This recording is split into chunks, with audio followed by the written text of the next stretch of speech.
David, good evening to you. Tracy, hello.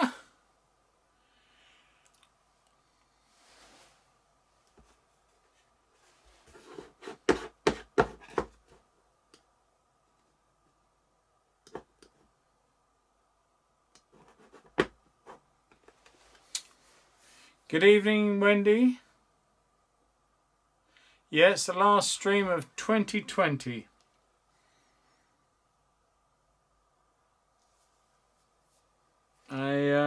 I need to take a couple of weeks off, take a break before I burn out. Don't want to burn out.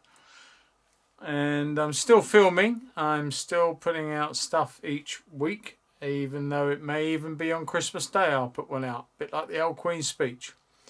But I will put one out on Fridays as always. So there you are.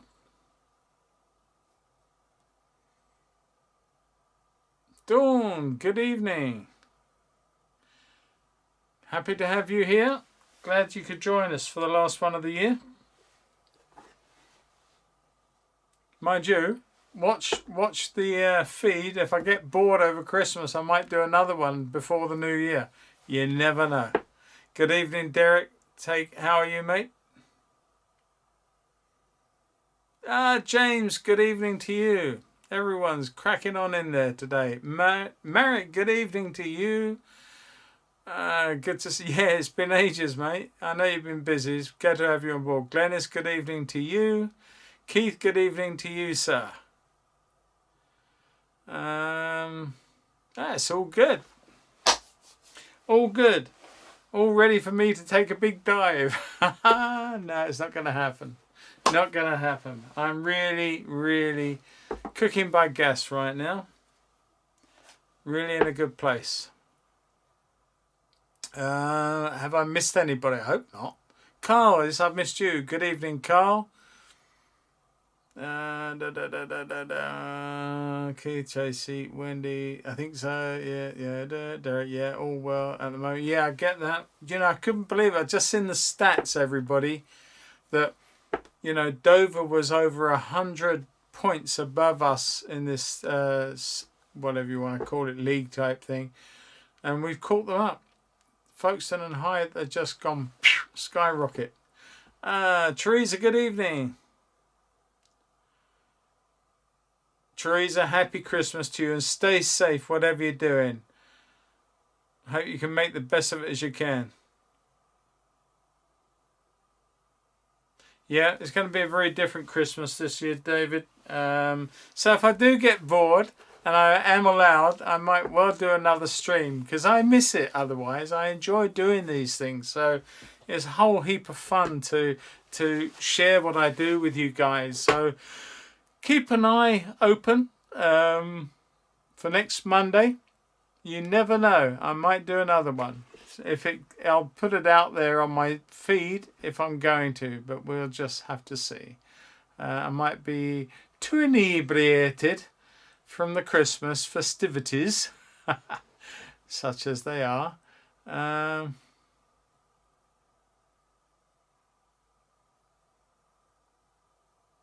I'm so sorry to hear that, Teresa. Yeah, absolutely. A good call. Ben, good evening to you, sir. Right, we're up to 20. I haven't even made a master stroke yet, or any stroke come to that.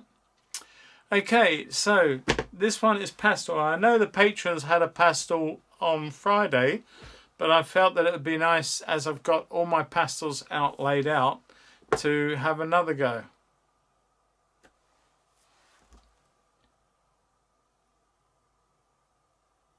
That's good.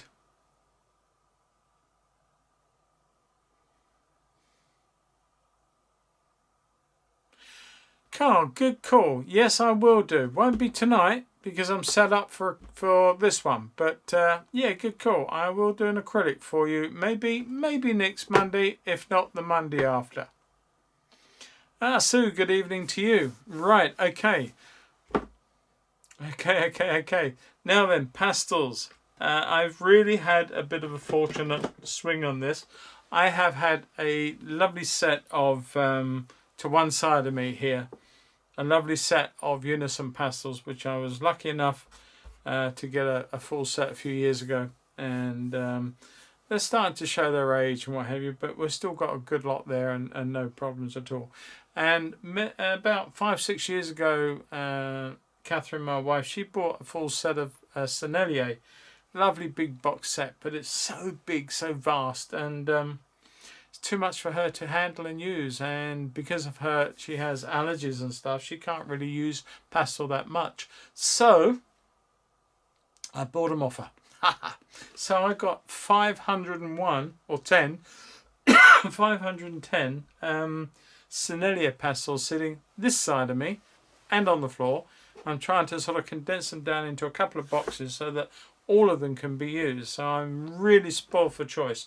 Gotta say, there's some stunning colours in the Sennelier kit, but they got some rubbish in there too. They got some of these glittery things, and really cheapens the setup when you see the stuff like that. And there's no place for them not in my book anyway. Right, okay, enough of that moaning. I am really happy. Okay, possibly. I hadn't thought about that. I'd have to look into the copyright on that, Carl, because the copyright is not mine. I created the original artwork for the books, and to a point wrote the books, of course. But the dogs one wasn't written by me. It was written by my editor, and I just furnished all the demonstrations. And the second one on the all of those, they were written by me and painted by me. So maybe I can pull one out there, but I just need to make a phone call. So it may not be immediately after Christmas. I do need to check that I won't be upsetting the publishers with the book. I wouldn't have thought so after this time, but we shall see. But I'll have a look at it. Luke, good evening to you, sir. Right, I'm going to start with this. Now, first and foremost, we are using UArt paper. This is the sandpaper. They do a black version now, but I predominantly have only ever used this one, although this grade is slightly heavier than normal. It comes in grades from 240 grit all the way through to 800 grit. This is the first time for you and for me that I'm using a paper that is 400 grit. And this one is on a piece of what the Americans called gator board. Now, gator board is a little bit like foam core, as you can see down through the center, but and with foam core it's not as strong because it has paper as the outers. This has got wood, very thin veneer wood, I believe, so it really is a lot stronger, and when you tap it, it's much stronger. Now what I've done is, gator board is not cheap. A piece of this 2 foot square is over 15.5 quid. It doesn't go far, and so you're looking at 4 pieces of 9 by 11 out of that with a bit of wastage. So unfortunately it's not the best. I am using other substrates. I'm using some Picture Framers MDF on its own. That seems to be fine too. I PEVA'd that all around. I will do a video on this, all of this, at some point. And I've also used foam core with the MDF as well, just to give it even more rigidity. But I'm going to go on this one tonight, so that's the way it will be. Carl, what are the best ones to try as a beginner? What, in the book or generally, Carl? I mean, in the book, they're all... I mean, I would pick the simplest one you can find in there and have a crack at it and see how you get on. But I will do a... we'll definitely do a video on that so that you get the chance to see how I work with pastels. Okay, I am going to crack on with this. Now I want to, if I can get this back in, I want to look at the salient points of the lights and the darks and the shapes. And to begin with, I'm going to draw in a Conte. This is a hard pastel, much harder than the softer ones such as these. These are very soft pastels. This is a hard pastel. It is much easier to draw with. Why does my picture keep going large? Come on. It's not what I asked for. There we are. Let's get that out of the way for a moment. Hopefully it'll stay there. I hope. I on.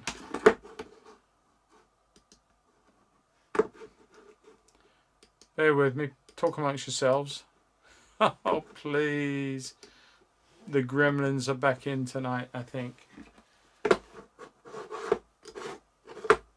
There we are. Nearly.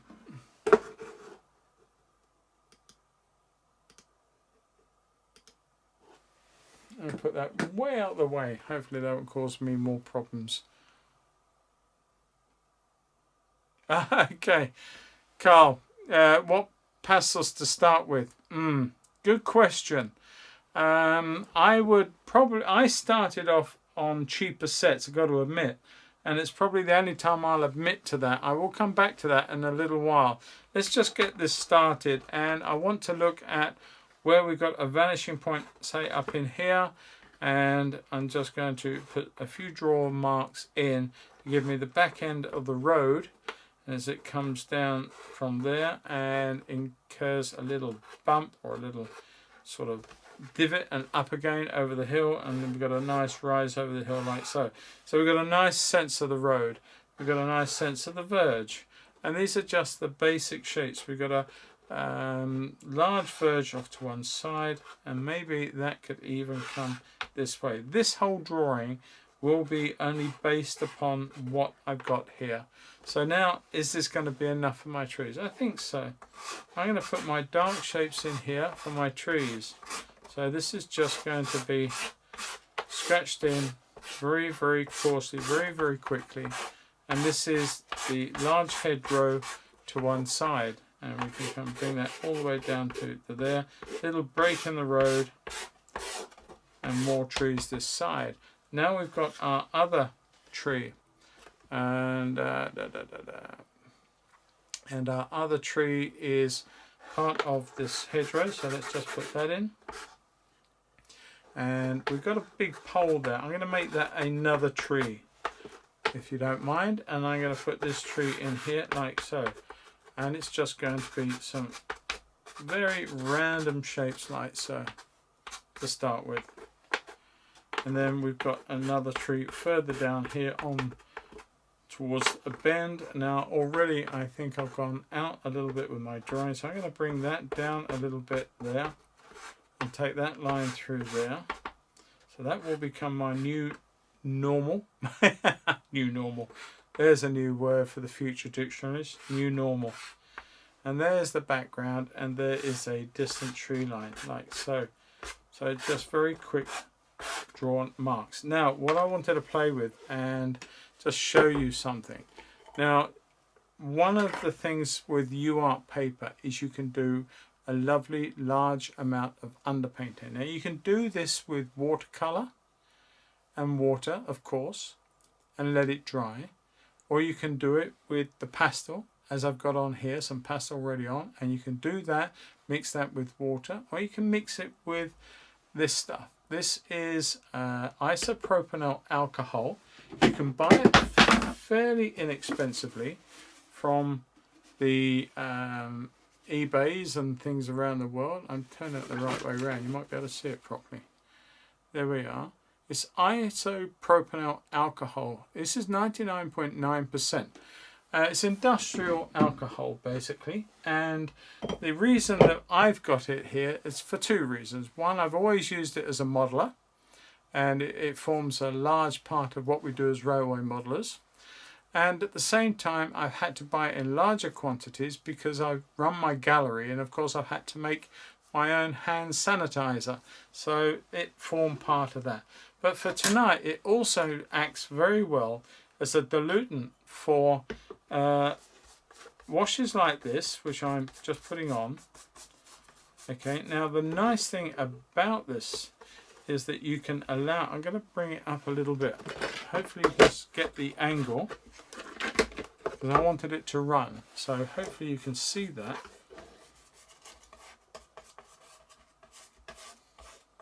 I'm going to get my darks all washed around like so.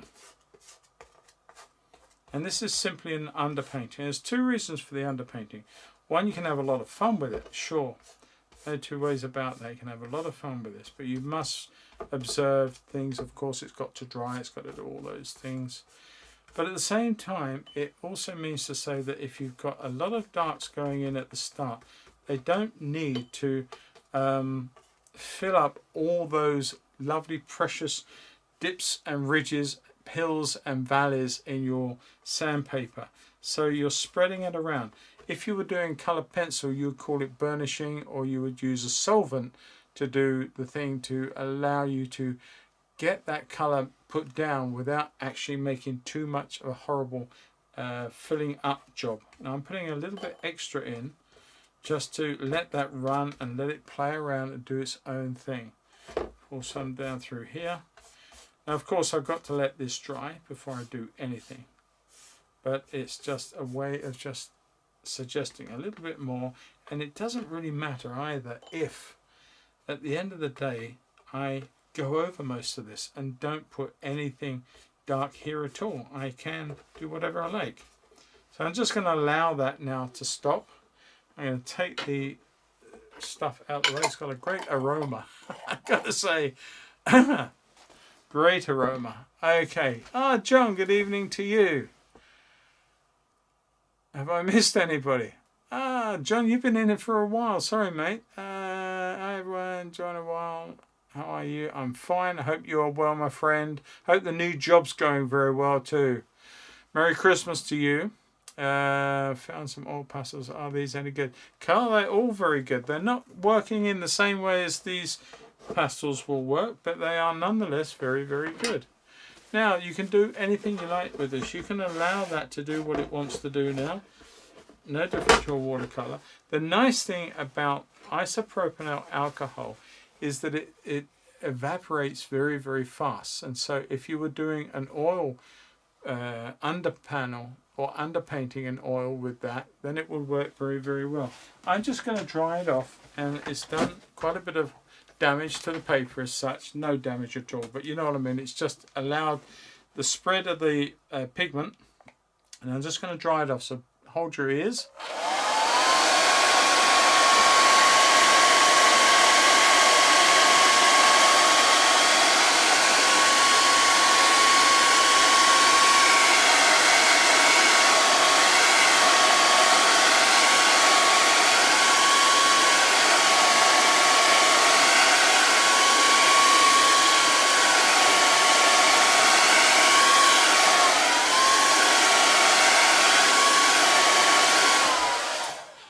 So far I've managed to create a great big mess, but now we're going to start putting in some more detail. I'm going to stay with some of the hard pastels just for a little while longer. This is nice and dry. It wasn't ever really that wet. It was just allowing to make sure that any residue of alcohol was not left in the paper, so that I could then carry on doing this. Right.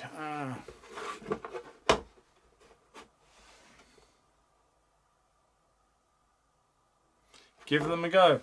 Okay, right, now then I'm going to start putting in some more detail, and I'm still using the same pastel. It's a different piece, but it's the same, basically the same pastel. This is just a bit of a thicker one. This is a Derwent one, but it's still a hard colour. It's still a hard pastel, and I'm just going to suggest some of my, put that down on the ground. I don't need the support under that now. So I'm going to put my colours on here, and lots of colours in here.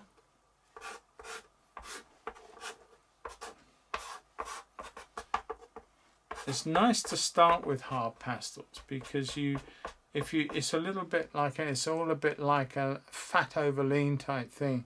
Whereas you use the hard pastel, they don't deposit the amount of pigment to the paper, but a soft pastel will. Soft pastel will just want to say, hey, here I am, let me just lay everywhere. And it will, given the chance. But a hard pastel says, really? Do we need to do this right now? Can we not talk about it and do a bit more later? That's the attitude of a hard pastel. It really doesn't want to give too much away to begin with. So, there we are. You can use both, of course, from the get-go. It doesn't really make a lot of odds, but it just allows you to be able to layer up more and more if you start with a little bit of a leaner mix, in this case the harder pastel, before you go headlong into the soft ones. I'm going to put that, just a suggestion, through there. More darks coming down here.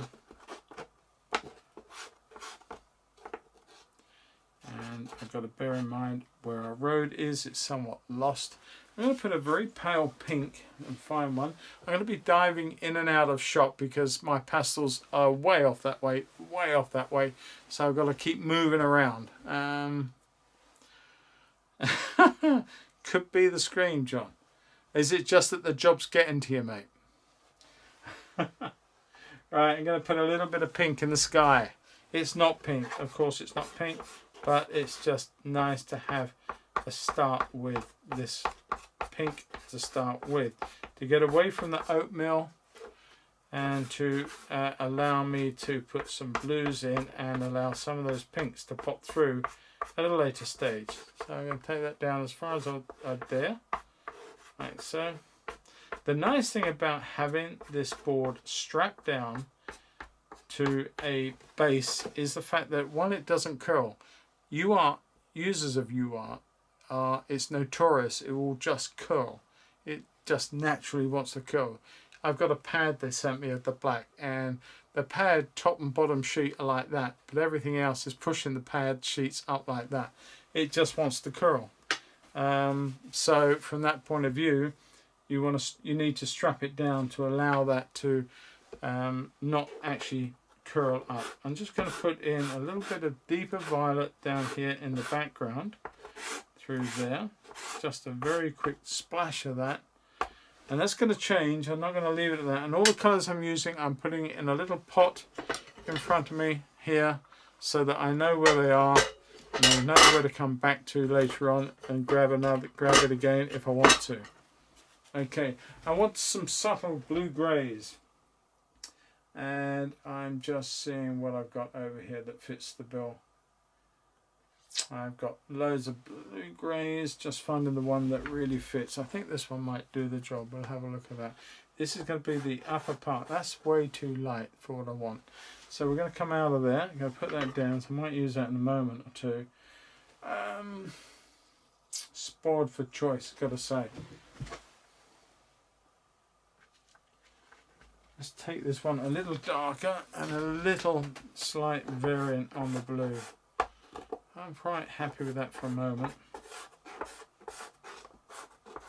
So this is basically our distant tree line. And take that into these, like so. And leave it at that for the moment. And we're going to build upon all of this as we go on. So there's our distant trees anyway. And I want to put in a little bit of a sea greeny blue, sea green, what terminology, sea greeny blue value, if such one exists. It does. The beautiful thing about pastels is you've got almost a value for everything that you need and possibly could need. Now I'm putting in some little spaces of more distant trees that are coming in, and a few breaks in the trees like so. Okay, now I'm going to come back in and I want to play around with the tops of these. I just want them to be a little lost. I can always come back.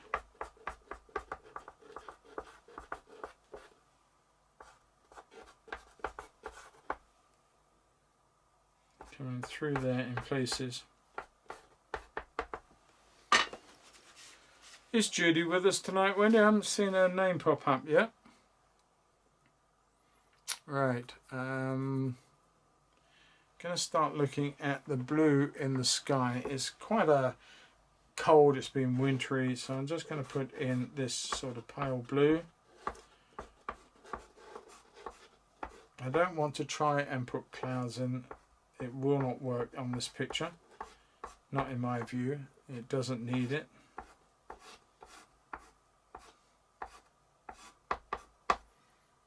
I'm going to come in, I want a much darker background colour to the trees. I'm going to come in, check that out. That's a softer version of the one I was using.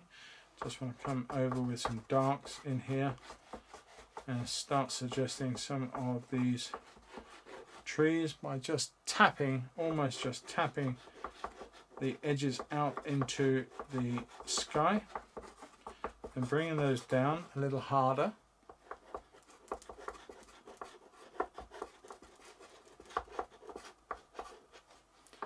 Like so, and then there's quite a deep dark underbelly to where the trees have been cut in the past. They come down like so. Quite a dark statement. I'm going to come in here with a similar dark statement on this tree in the foreground. Really dark elements through there. And a little lighter up in here, but we'll give them a dark start and we can always take them down a little bit more. Watching your values all the way. I'm going to put a little clump into suggesting the structure of this tree now. Just come up here. A lot of ivy growth going up this tree.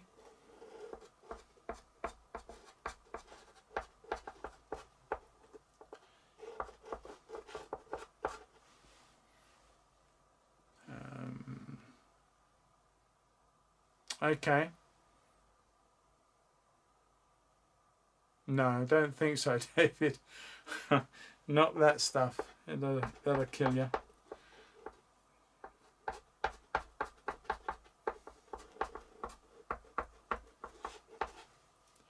Okay, there's a couple more limbs that are going off to one side. Just little taps to suggest those coming down. And we're going to have enough room for our more distant one down here, which again has got a lot of ivy on it. We're going to cut into some of that later on. Now, as a painter or as a pastelist, normally I do a lot of finger blending. I am, to save my fingers, trying my hardest to do away with doing that. I'm not saying I won't ever do it, but it would be nice to do less of it, I think.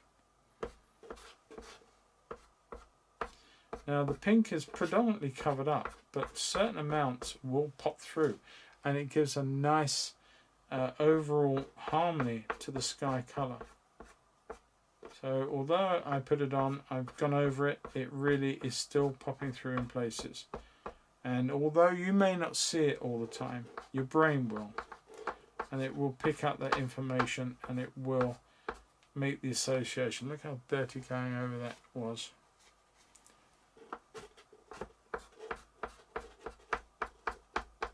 Okay. We will come back into that, I think. I just want to bring some of that blue down to here. So we've got a nice edge. Take it into there.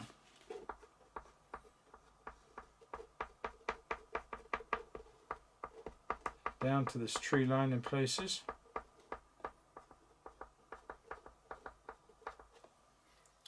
And all the way through under here.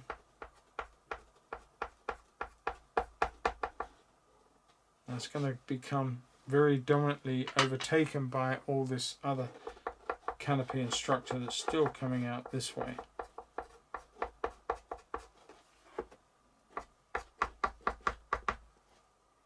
It really does extend way over on here, so I'm going to put that over. Now I'm tapping over the dark so it will deposit. As long as I don't keep working it, it will deposit and it will leave me the nice little sky holes that are the patterns created of the light in this big area of finer branches on the hedgerow right up there. So I'm going to put that in like so. I'm going to put some warmer ones into it. It's not just going to stay like that. Okay, I'm going to have a little glug. Time for a little glug. I do not want to get any of that water on my pastel. Okay, 30 minutes in, not doing so bad.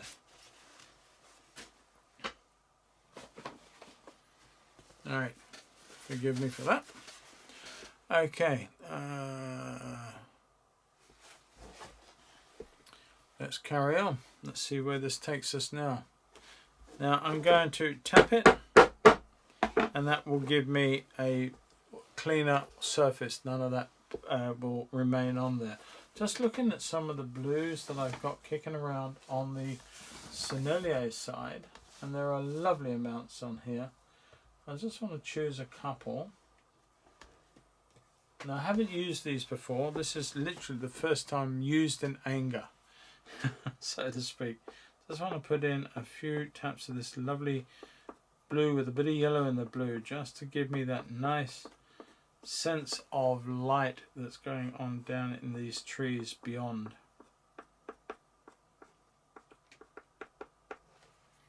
And going to be a few taps in there to suggest there's sort of, I can see some of it through and start carving out that trunk, as it were. Like that, one or two coming down there.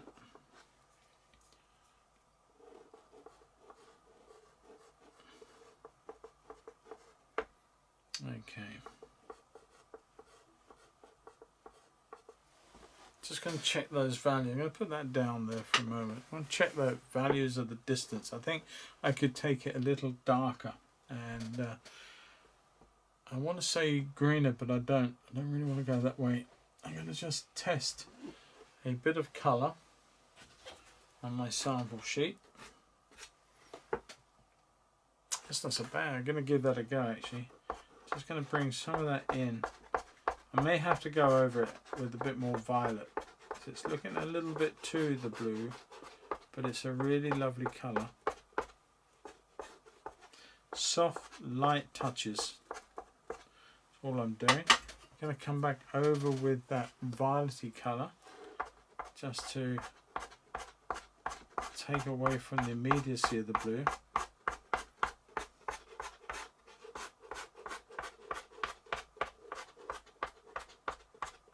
Now the idea with the underpainting also is that you can come back in again and again. I've gone this far with the drawing and some of the underpainting, but I could quite easily go back in with more underpainting and carry on that process for as long as I really wanted to. There's just so much you can do. Now I'm just going to suggest a few more sort of more obvious looks to the trees in the distance, so that we look as though we are looking through a whole raft of these trees. But I'm not drawing trees, as you can imagine. I am merely tapping away and trying to suggest a large amount of trees in the distance. Just give that a solid top. And I'm going to bring a break into there. I'm going to bring some of that blue that I was using, if I can find it again. There we go. Just going to bring in a bit of a break in the shape of the trees. Let that come down through there.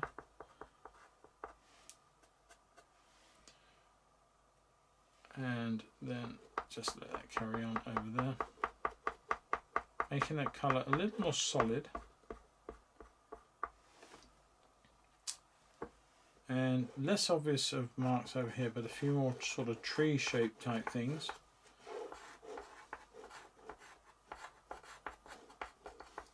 And the canopy does get darker as it goes through to here, but it's still going to be lighter than the tree branches that are coming over it, as it were. There is just a subtle coolness coming down there.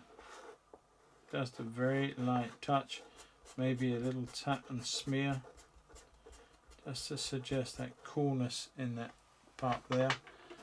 Maybe a little bit more of that blue, just to suggest a few breaks between the trees.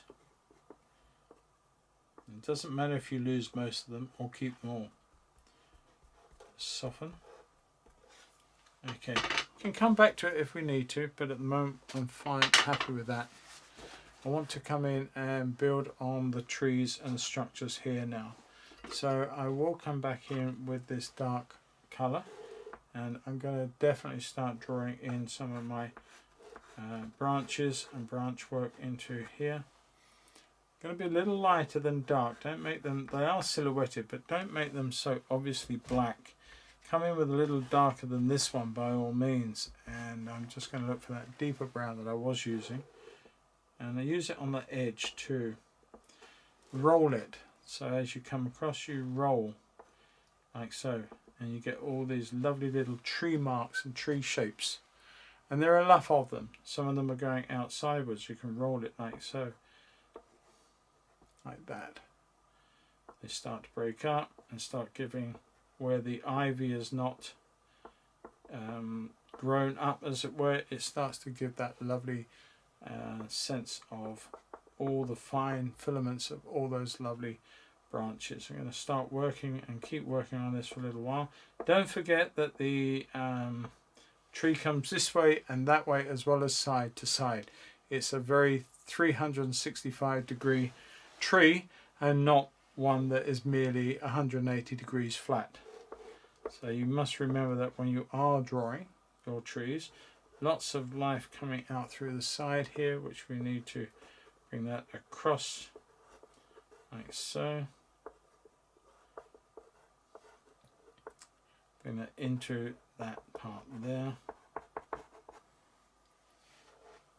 And literally just look at the structure and try to, as best you can, recreate the structure as you see it. Now don't worry too much if it doesn't look exactly as your photograph does. That's not the point. The point is to get the essence that we got the tree working. And my tree is probably one limb missing, I think. I'm not too sure. I'm not too worried either. I'm just trying to create a lovely workable tree.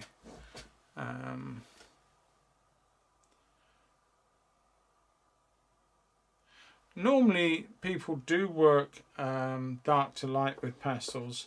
The thing about pastels are that they are very, or considered to be, the closest medium to oils. And normally good oil painters make good pastelists. Not always the case, but you know, it sort of suggests that that pastels are very close when it comes to the way that oils look and act and feel. So yes, it's normally the light to normally the dark to light, Keith, on that, as you first thought.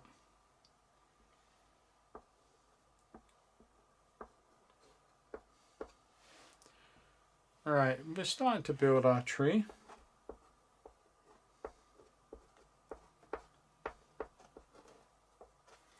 Bring some of this over onto here and to start to come through the canopy of this on the other side here. So in effect this stuff is going to be over that. That's further back than this. Leora, good evening to you. Thanks for joining us, and thank you so much for your donation. That is really sweet of you. And I hope the stream finds you well. Thank you very much. So we're going to carry on and we're going to build and build and build. Leora, did you see the other stream on Friday for the patrons? That was another snow scene, actually. More snow than this is going to have in it. But I thought that might you might like that one. Right, I'm just going to keep going on this. A long way to go yet, but I just want to get all this stuff. This is all the bread and butter stuff. This is just setting the scene, all the underpainting, and just getting this lovely. You can see the way I'm rolling it, and actually the act of rolling the edge, you can see how the paint from the white around where I'm rolling it like so. You can wipe that off if it bothers you. It's not a big problem. But this thing is that some people take a hard edge and snap it, and I there's only so many times you can snap a pastel, and once you've worked it a little bit, then you've lost that hard edge. So you know, it's a case that I just keep using it, and as you roll, there's movement in your hands. You can't, your wrist and your body will not allow you to roll perfectly away in that arc, but so you'll get little funny little shapes and marks with that you're leaving. You can see there's wiggly marks, but they look so lifelike. They look so like tree branches way off out there. And so yeah, I find that's fine. It works for me. Leora, happy Christmas, Leora, and to everybody. Yeah, no, I will. Yeah, I hope you do. I think you'll enjoy it. I really think you will. Right, I'm gonna not make this. This is my lovely tree, and I know there's a big pole here. I'm gonna make that into a smaller tree here. I'm just gonna put it in just as a small, scrubby little thing like that. I don't want anything to dominate that. I think the pole going up there, or even another tree, will just mess up the dynamics of the painting. So I'm going to just make a bit of a scrubby little thing going in here, like so, into that background. Now you can see how that warm dark really punctuates itself against the cooler, more distant colours of the distant tree line.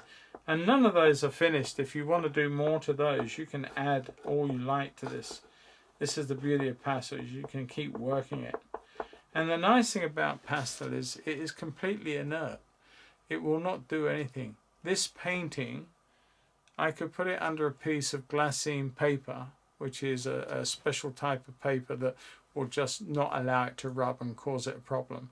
And I could come back in another, I would like to say another 50, 60 years, but I haven't got 50 or 60 years left. But if I did, I could still come back in 60 or 80 years if I had that much life left in me. And I could just I could come back and this painting would be the same now as it is going to be then. And I could just pick up the pastels and resume work on it. It would not matter. It would not change. And that's the nice thing about pastel. I really like them for that reason. I'm just going to put one or two broken marks here. There, that's sort of supporting that hedge. Did I see Jim? Jim, good evening.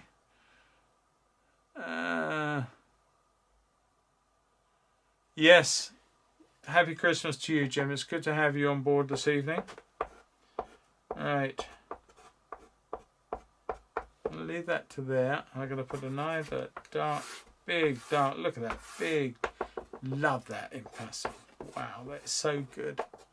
Just make a big old statement, you know. You can't even do that in oil paint. It just big whoosh down like that. Really is quite an exciting mark to make.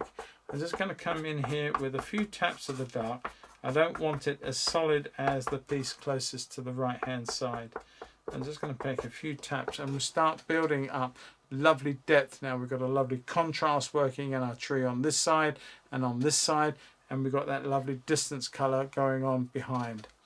And we're going to build on all this, so we're nowhere near yet. So we're just going to build on that. I'm going to put a bit of dark through there as it disappears around. And I'm going to bring that down through there. And that is going to be the top of our embankment coming down here. Spreads out a little bit. There's a little parting in there. There's a little road that comes out through there. We might indicate that. It may go straight through. I'm not too sure yet, but not so bad. We'll carry on. Okay. So here I'm going to come in and I want to put in some darks, but not all over it. Just suggesting some dark patches within the light patches. Nice little soft taps. There's a little bit of a divot there. That's down the other side of the dip in the road. We must remember that. So it comes out and then around the top, and that bank comes up through there. And then we've got that part of the hedgerow, another rise in the hedgerow there. And then we've got this dark mass of our tree in the distance. Not so much detail going on this one. There's going to be some, but not as much as there is in the one closer to. Okay, there's a nice big mass of old rubbish and growth down through there. We're setting the scene quite nicely. Okay, I'm going to put that dark down before I do too much damage with it. Just wipe my hands a little bit and see where we are with this. Where we are.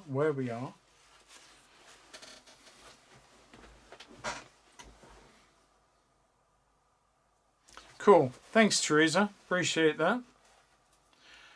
Right, okay, now I'm going to start putting a few warms in a moment, but I'm going to put in a few discreet warms, not lively warms, Don't want to overdo it too soon. I'm just going to come in with a few taps of this sort of, I don't know what you call it, a bit of a, well, very much a rusty colour. But just a few warms into our trees further back.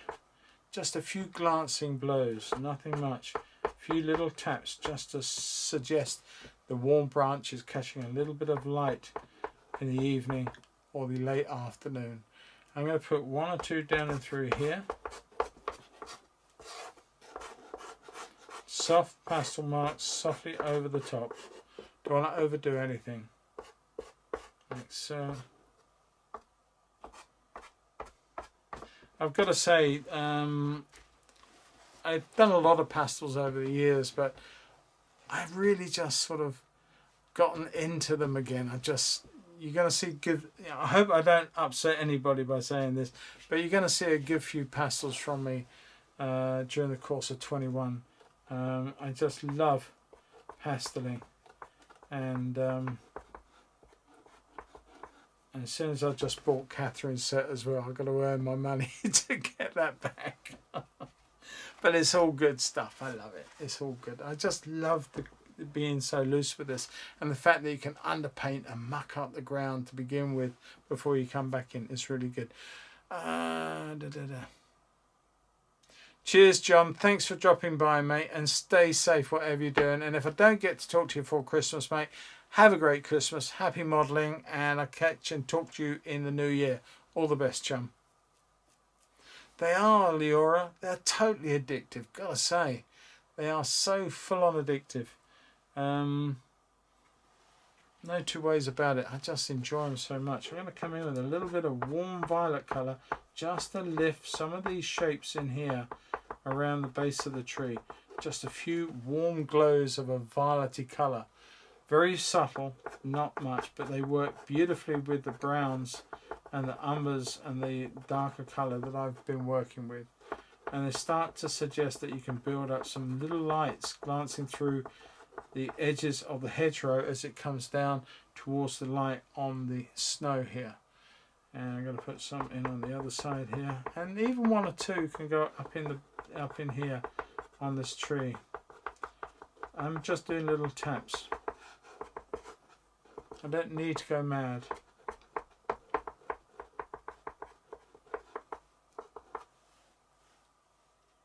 Just wonderful. And put a couple little taps on top of some of these hedgerow down the back end here.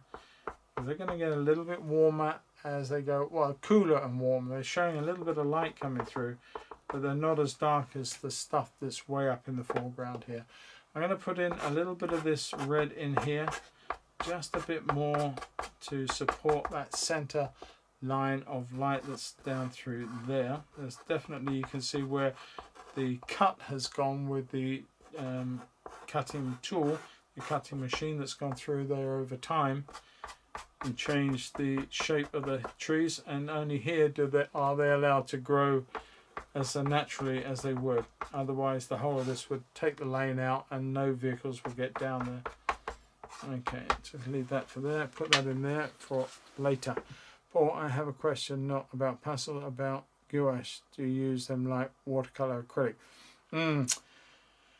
The thing about gouache is that it is like the old poster paints in my book. It was a designer's tool before it was an artistic tool. It was used in display and advertising and as a solid opaque colour. And it's, yes, it's obviously it's used for art and painting these days. Of course it is. But it's it's not acrylic at all, because acrylic, once dry, you can't rework it. With gouache and watercolour, you can. You've got to think about, I suppose, if you think about watercolour as painting in lovely degrees of tea, and gouache is like painting in different degrees of double cream. I don't know. But you can rework them, but they are an opaque colour more than a transparent colour like that of watercolour. And acrylics are a bit their own animal. They will do their own thing, as it were. Right, okay, I'm just going to bring in a little bit of a little bit of aqua colour just in some of these. I'm not sure if this is a good plan yet or not. I'm being very careful how I put some of this in. Very strong blue-green, but it might be too much. It may work. And the reason I want a bit more blue and blue-green in is because it works with the complementaries of the oranges and the red oranges that I've used so far. And it just gives a little bit more complementary working.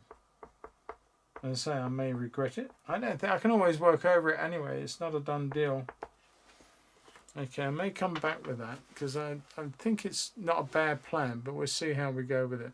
I'm going to put in a very lovely violet blue, quite a strong one, into the background colour. I'll try that. I'm diving off to one side. I've just got a little bit of a test paper. And I'm just going to put some of that through there, a little bit in there, and just to suggest there's a little bit of blue shadowing underneath the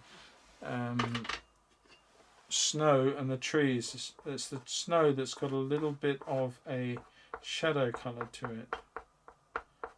Goes up to there, not beyond. Tap that blue into that as well. And I'm going to leave the rest of the snow part there for a while. What I want to do now is to come up our lane, and to that I'm sort of trying to decide whether to go light to dark or dark to light. Having told Keith one thing, I better stay with the dark to light, but no, I think there's a predominance of the warm. So I'm going to come up in here and I'm going to put, you may wonder why I'm putting a little bit of pink value or orangey salmon colour into my road to start with. I'm going to bring that all the way up over here. Nice sweep down. Now the idea with this is the same idea behind doing the sky.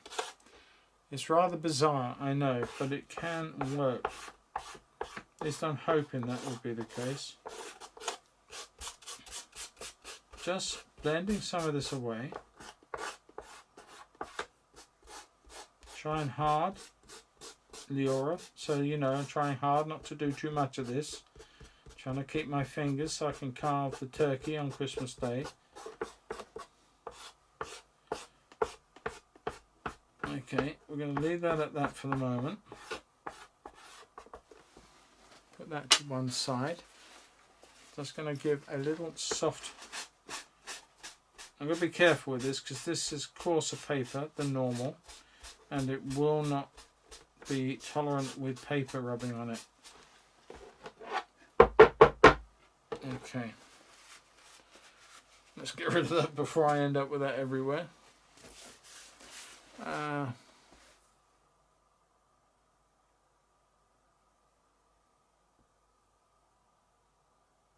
No. But that can also be a whole lot of factors. Yeah, don't worry about these fingers. There's a little bit of, but not too much to worry about. It's okay. It's all good. Right, I'm going to put in a little bit of warmth through here that just caresses the top of that road there. So it's going down and up again. There's going to be a little bit of light there, a little bit of pink as that disappears out of sight. Just through there. And I'm going to bring some through the center here. Just little glancing blows of our roadway. I'm going to stop this habit. You got me into it again, Leora. Holes in my fingers, I shall have to blame you. No, just kidding. Right, okay, so I'm going to come in with a lovely blue. I keep looking at this blue and it's not a deep blue, it's a lovely blue, but I've got to figure out which one I want to use for the job. The trouble is, when you've got blue paint, you've got normally say 2 or 3 blues and you can make your colour you want. Here you've got to look and examine all these different shades that you have to come up with one that you think is going to work. And I tell you one thing is good, is to, if you are pasteling, then may I suggest you download off the internet a scale graph. You can buy one, but you can download it and print it yourself. and that is just go along for a 10 bar, 10 segment white to black shade chart. Print it off and stick it on your easel. Right, I'm going to do one over here on my other easel, and it's a great way because you can hold up a colour and one eye closed and you squint down, you can see where that colour disappears on that line, so you get to the idea of how the tone is working for the colour you've picked. So it's not a bad shout to do that. Alright, I'm procrastinating while I try and choose the blue that I'm going to use. Too many sweeties on the counter to choose from. That's the problem. Too many sweeties to choose from, and I don't know which one to go and buy first. Right, okay, well I'm going to go with maybe that, and I'm going to come in with maybe that as backup. I'm not sure if that's the right choices yet at all, but I'm probably way off the mark. So I'm going to come up here with some lovely blue values. Blue violet value, very, very soft coloured blues. And that will be the start on one part of my road. And a little sway of it down through here. Okay.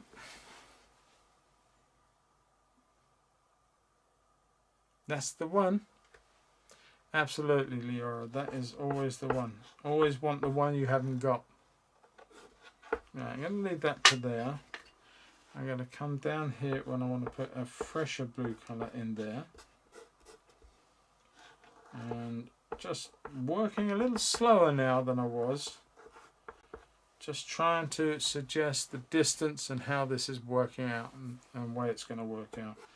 Now I'm looking to see where there's the top of the rise and the road comes round and down through there. So a little space for it there. And then we've got this lovely blue breaking out through here and through here. And this is the key to this picture, is all this lovely wet melt water cascading down the hill.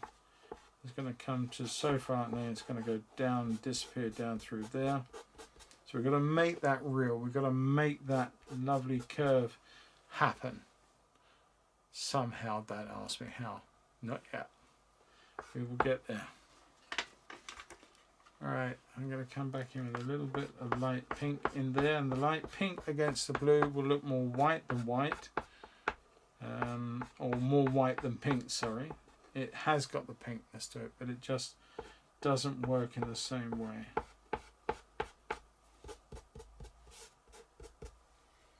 Okay, just a little tap up through there, and one or two areas tapping through here.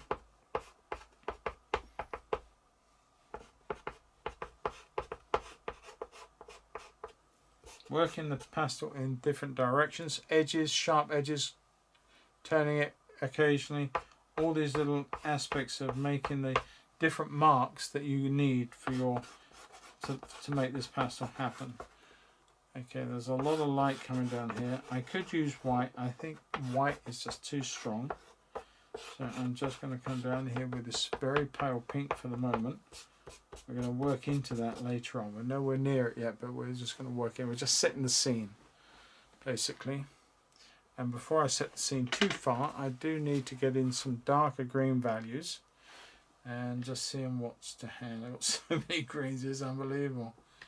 But I do want a sort of a darker base colour green, so I'm going to come in with something that is cool to start with, which is something like this. Just over the top of some of this in here. And I'm going to bring some of that also into some of this tree form.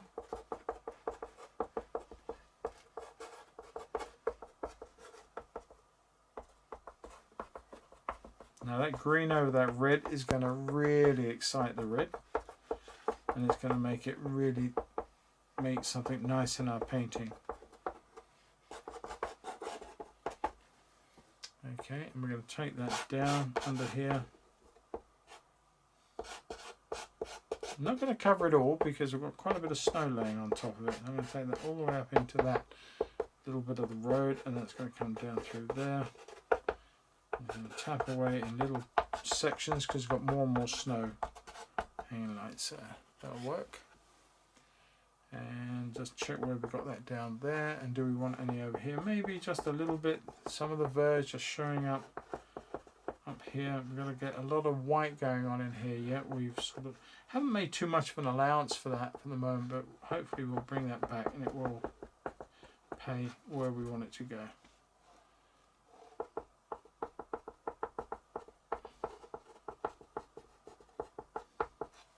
Okay, leave that there, building up my stock of pastels in my little tray and another glug.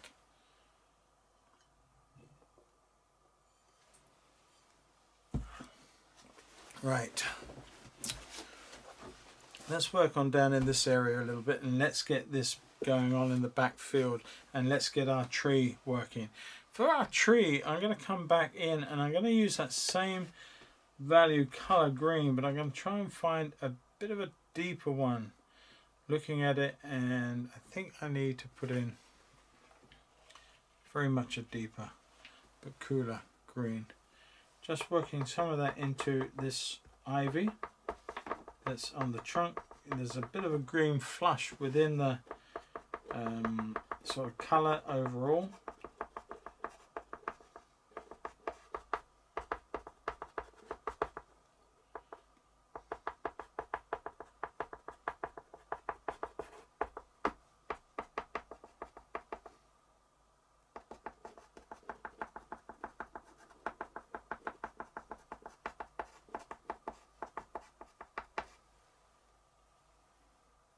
Not so much on this side, but there's still some.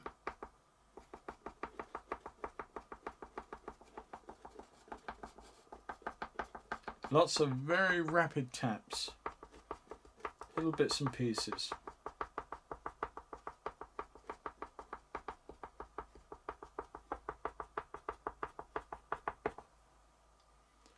There's not so much of it to be seen down there. I'm just going to put a little bit base on there, not much. But that lovely green and that orange and red just work with each other so nicely. So always watch and bear in mind your complementaries, because they really can pay well for you if you're careful with them. Okay, now I want to come back in. Is that the colour I was using? Yes, but I want to put in the lighter colour. Is that the one? Maybe a combination of the two. I want to put in a few blue marks, which I'll go over some of those again. Just want to break into some of this leaves by tapping in not sky holes, but sort of holes through the tree itself.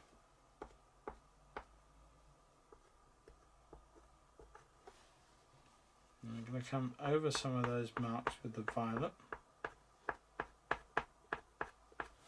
Actually, there must have been a lighter violet, so let's find that one. That's better.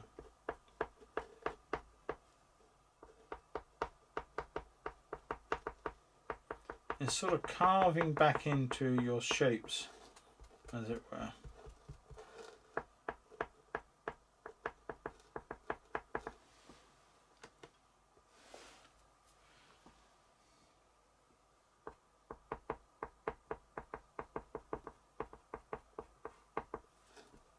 Soften them, tap them if you need to. Taking that down through there a little bit more. Okay, that's good. Right, now then, where are we at? We've got a nice dark value on this side. We're going to take that up. Now we're going to use some of that dark that we were using to begin with to start creating this tree in a bit more form. I'm going to do the same sort of thing as I was doing before, taking off our shapes upwards and our trunk or branches coming down like so, taking that across, just drawing into the other areas of the other tree, this tree, like so. So we break up the sky. Now I do know that I brought this up and I brought the rear tree canopy down quite a way. It doesn't matter, I'm not that worried by that. Just eating over some of these lighter colours with the darks.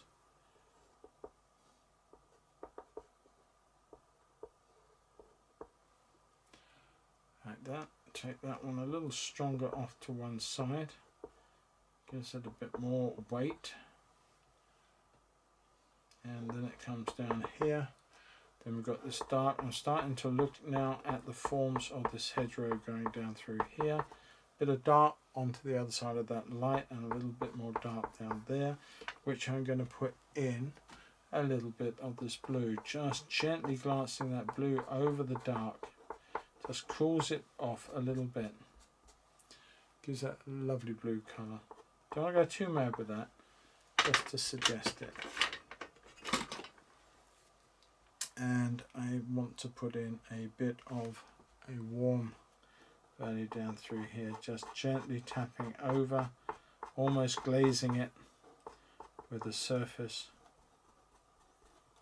A tap really is just too much for this area for what I want.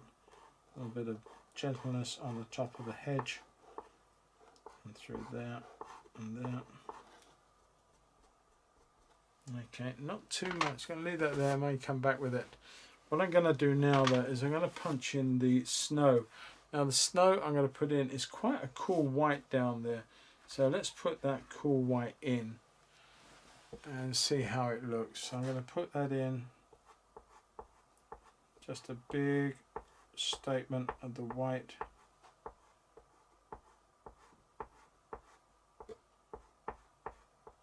A little tap through there.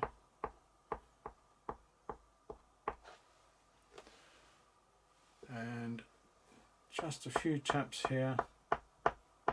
And this is where we've got lovely little holes in the foliage, allowing some of that snow field behind to pop through.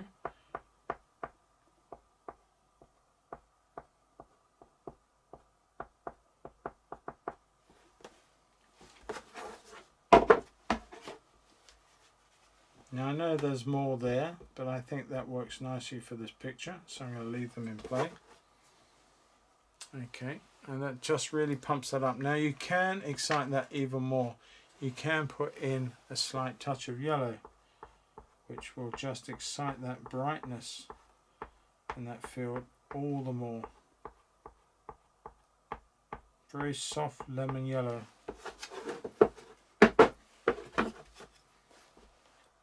Now you can see that, it looks great. I like that.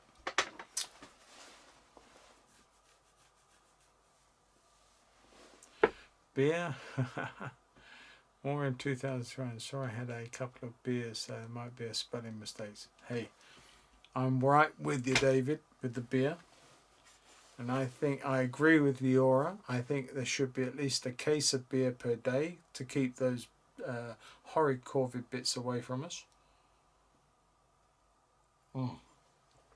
Okay, now then, I just want to put in and re-establish that lovely violet blue shadow to the back end of that snow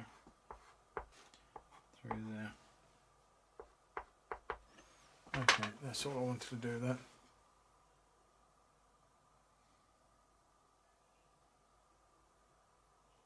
Yeah, you've got to be a little bit wary of it because it is, you've got to bear in mind that it is an opaque colour, essentially. Right, okay, let's carry on with our snow. I'm going to put a couple of blues over each other. I just want to suggest that we've got snow down here. Actually, that might remain as that colour, probably not. Sort of snow in shadow.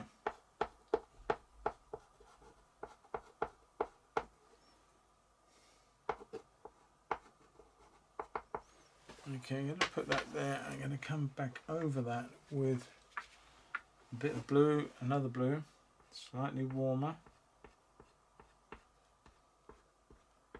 And a little bit of soft white as well over some of it. Not entirely it, but some of it. Okay. And bring some of that loveliness. Oh, that's a bit strong. So it's amazing. You put one on and you think that's going to be good.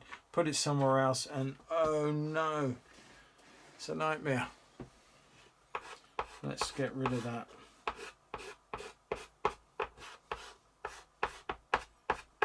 As I said before, you make a mistake like this, it's not the big deal. It's not a problem. It can be overcome.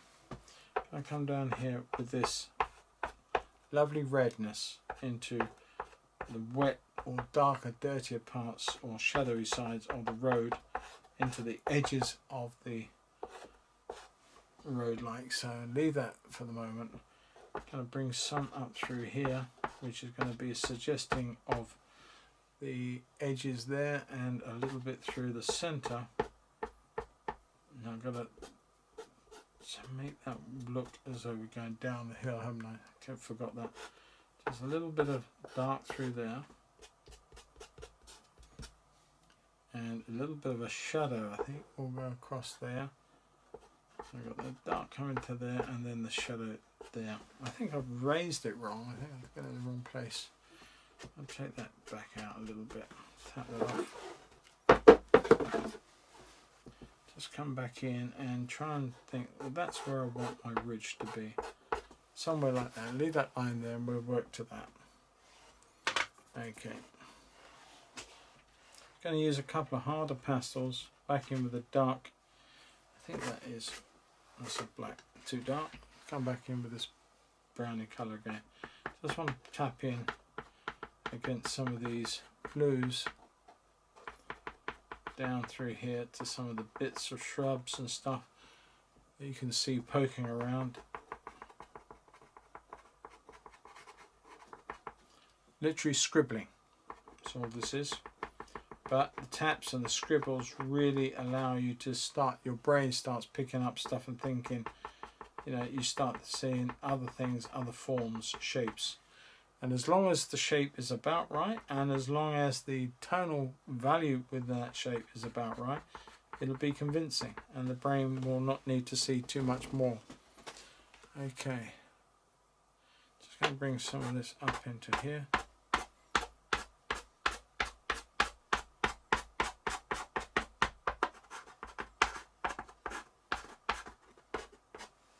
Leave that for the moment.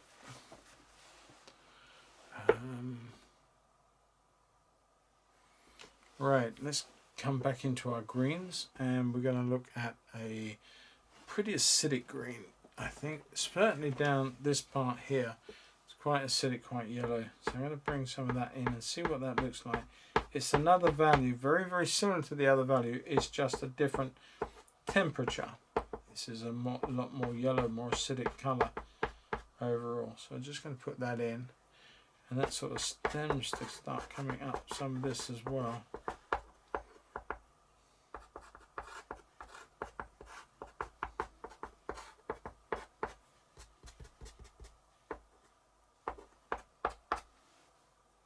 Bring some of that through there, which suggests that that is, I don't know why there's a rock or something right there, but I'm going to ignore that completely. Just come back around here with this colour.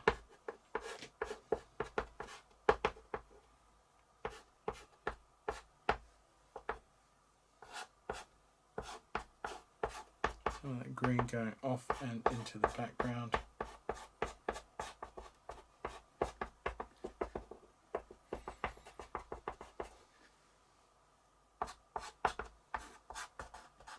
Okay, that's working. Let's see if we can't just tap in one or two little bits here. Not too much, but at least you get a flavour that there is some green in there. Albeit dark and polluted with other colours in my case, but it's still there. Okay.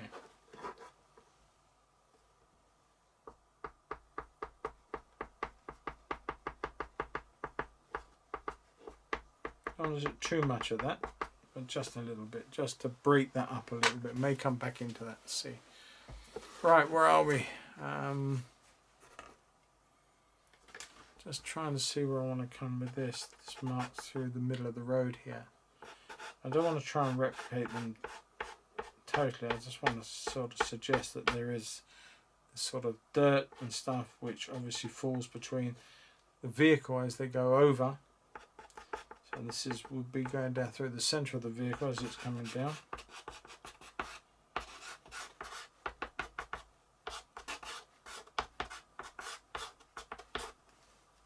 Leave that like that and come in with a bit of a darker understatement in one or two places. You still with us, James? Still watching? Or are you cadding away there, sir, in the background?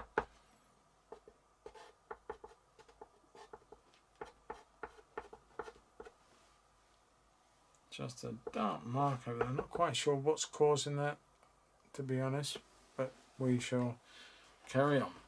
Alright. Quite a darkish green in here.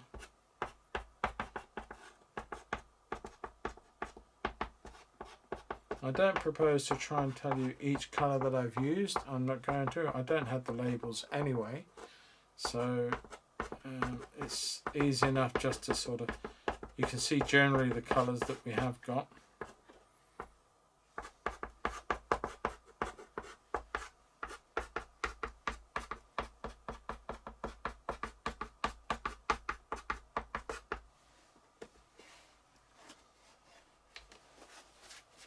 Right,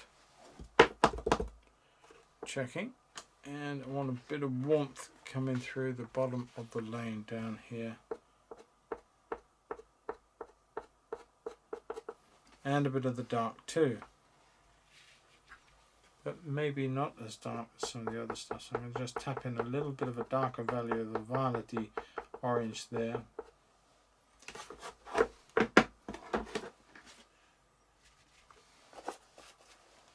More stronger blues I want to get in there. I want to get some lovely blues going.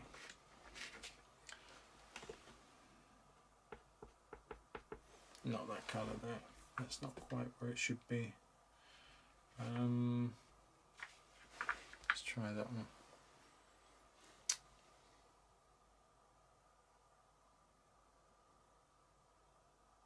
one. Cheers, mate.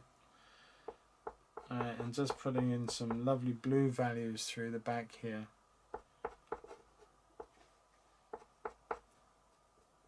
And that's got to come down, that's in shade more. So we're going to change that blue altogether. Let's come in with a shadier value blue through there.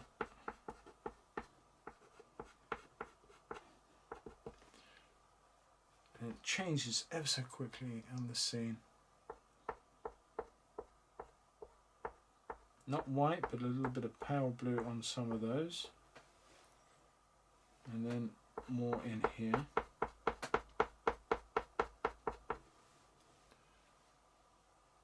And taking that all the way through the end of the road as it disappears down behind there. We're going to put some green in there to make that work.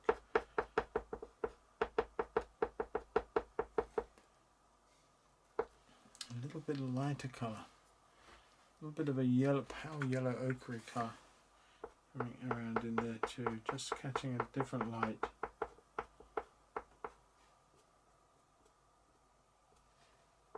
Maybe paler than that.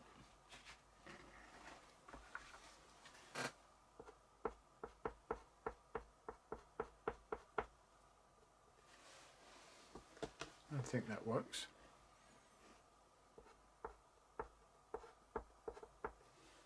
Okay, bring some of that up through there to give the idea of this rise. I'm not quite sure if I'm doing it at the moment and whether it's happening, but hopefully it will be.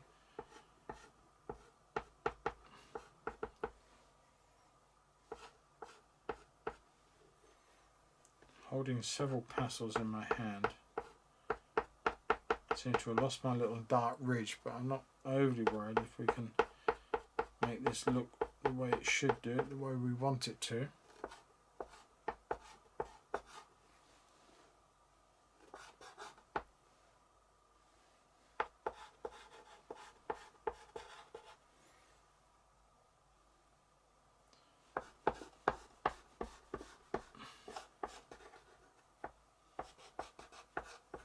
running blues into pinks, pinks into blues, running through some of these colour that I put in to try and suggest that we've got sort of colours within the road surface itself.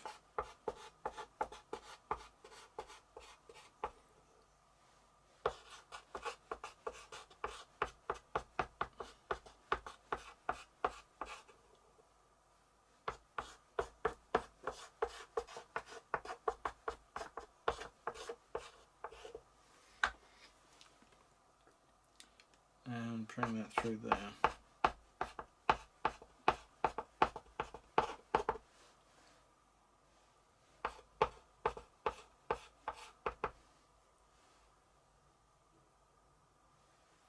And bring some of that yellow and some, it's a drab colour, it's nowhere near as bright as you think that is. I'll check that down. It's quite a sort of yucky, dirty snow through here, coming up into the edges, but I might have to bring some of that up more than I've got it, just to make sure that we know that it's snow other than something else.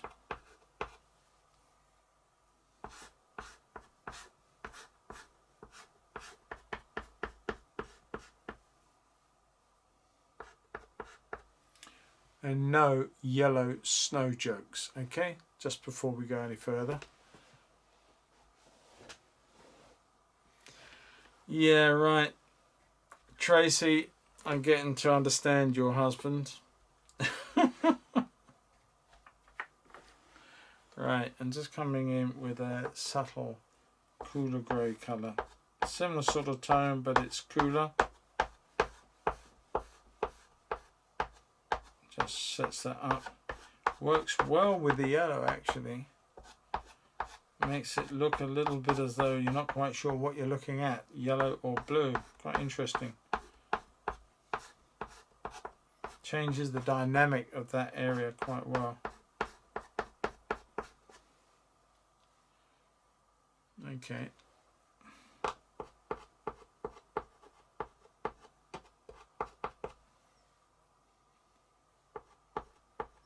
Just taking that up and using that same colour all the way around the edge here, and then that will just go out through the back there on the edge of that road.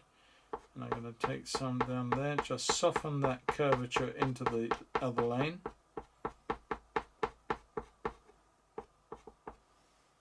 Like that. Going to put some darks in here in a moment. I'll do them now as well. Let's just tap in one or two darks.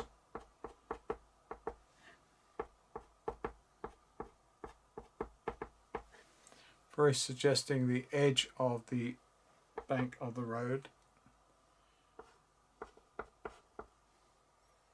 And just one or two in here, so we've got a little bit of depth, a little bit of mud, a little bit of dampness, debris just laying in the side of the road.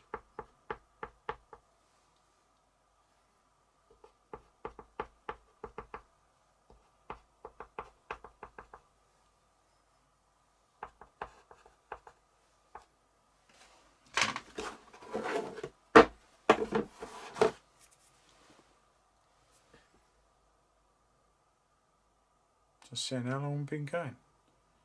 Can't see the time. Lost my clock. Where's that gone?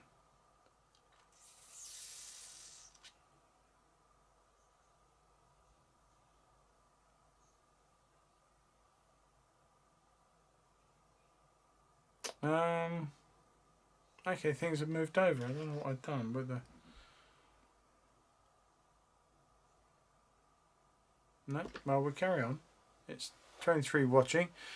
I can't see how long we've been going for. The time seems to have shifted on my screen, so not to worry. Will someone tell me when we get to 2 hours? I don't want to put everybody going to sleep on me. Right, I'm going to put that lovely blue in. And in one or two places again there. But I want to take that down to a different, more duller value. So I'm just going to see what that does. Oh, that's the wrong colour, too much yellow in there.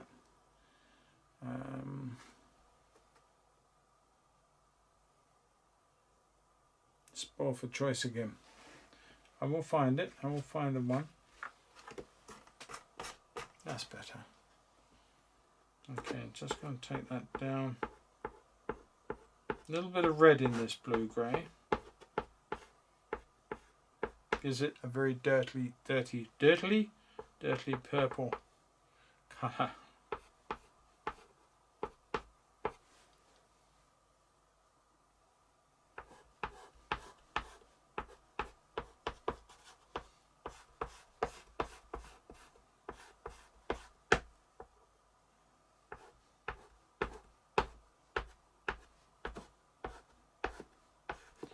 Nicely softened in some of the smudges created by the pastel, not so much by me.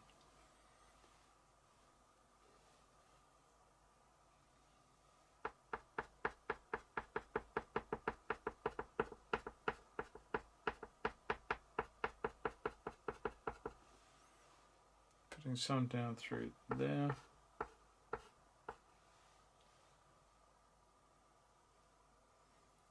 Couple of bits around there.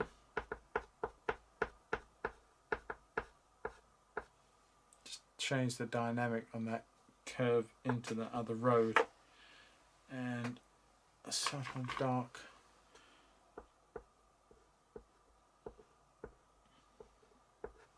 Probably would have been better trying to use a darker, maybe a hard pastel, just to suggest that little trickle of water that runs down from there.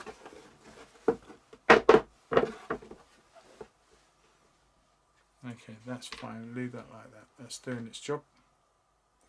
What's Leora saying? It's fun as you work on a piece to take and convert the photo to grayscale and see how it valued. Yeah, that's actually a very good shout.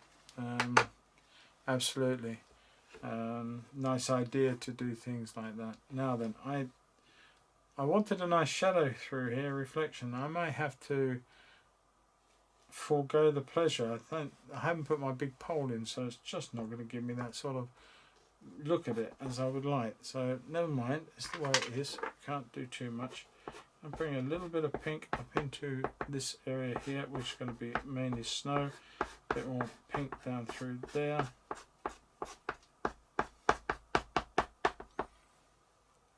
Now, if I were to put in maybe a couple of really dark marks here, maybe I could just get away with something there, just suggesting something. If not, I can take it out. Not a big deal. But I'm going to work with that for a moment.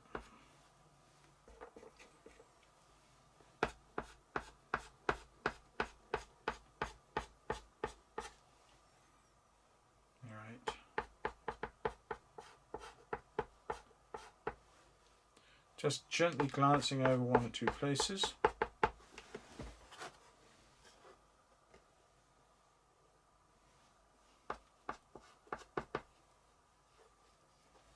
And I want to come over with our white again. We're going to put that snow in.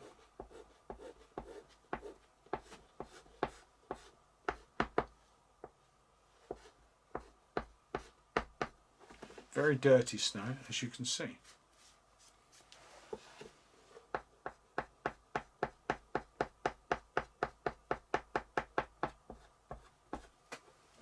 Clean some of that back off.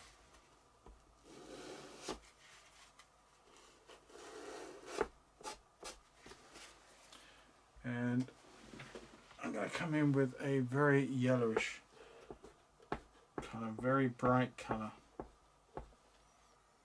Our snow at this point, taking off some of the excess of that dark that was there, just making some straight marks. I'm not even going to try and blend these because they will wreck up.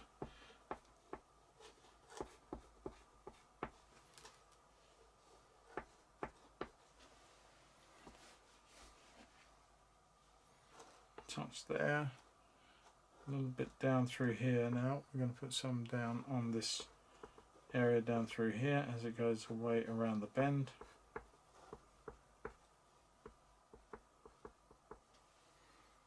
Okay, I'm going to bring some up in here now. There's some little lights on some of these areas. And catching the sun, creeping up into the grass.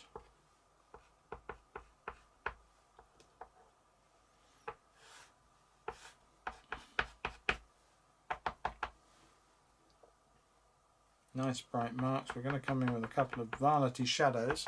There's going to be yellow in this pastel, so we can come in with some soft or dark violet accents to this, which will work very, very nicely, I hope, as a very good shade colour.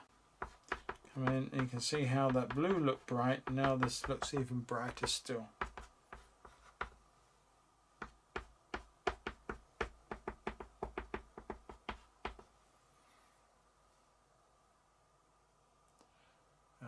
Take a little bit of snow through there.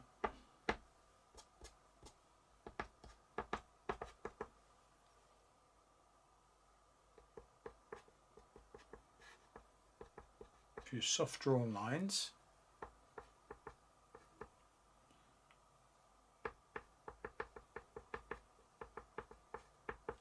You can bring some of those lights. There's a very aqua blue colour. I'm still trying to find that lovely sort of light coloured blue in there. I quite like that. Just to put that beautiful blue wet sort of area of the road, catching the sky, but it's very obviously quite wet. That's it, it's looking quite wet. Yeah, foam brushes, and if you haven't got foam, I mean, I use a lot of foam with my modelling, but nothing's stopping you taking a big lump of old fabric foam. If you know somebody's getting rid of a settee or something with this sort of foam inner, carve a chunk out and then round it up like a big ball pad, and then big elastic band around it, or rope, string around it, and tie it up. You get quite a dauby thing going on, and you can have a lot of fun with that sort of stuff. Well worth considering. Okay, so losing the plot. Right, or have I lost the plot? Probably a bit of both. And put a little bit of that lovely blue colour into some of that snow. Just helps with what's going on here with some of this. So it just gives you a bit of harmony working between the two areas. And there's going to be quite a bit of that in that puddle. Just giving that a real whole rub of an area.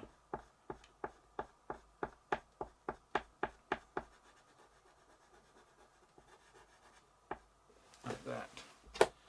Take that off, get rid of that. And play around with this a little bit now. Give it some shape, give it some form.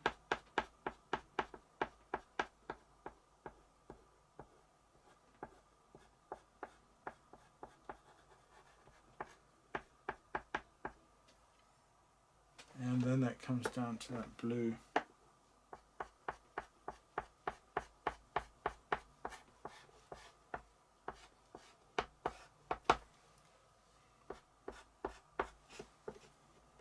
Some blues and yellows in here, really working really nicely down here.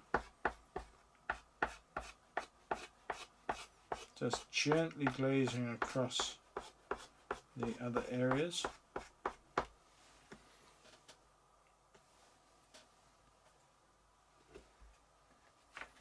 Warm it up. Let's see another compare. Now can I blend those hard? I wouldn't use those torchons or those stumpies that I call them, only because I can't speak French. But I wouldn't use them on a surface like this, Ben. They would just end up as a whole raft of fibres all over your pastel. Because this, at the end of the day, is sandpaper. It will tear them to heck. They wouldn't last very long, mate. just rolling this as I did with the branches, these little areas within the road, little cuts, or I don't know what they are, but little striations within the road surface. I'm doing the same thing as I did with the branches of the trees, and it will have a very similar effect.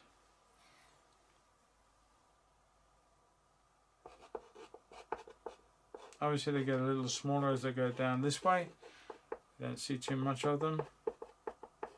Just breaking up those edges.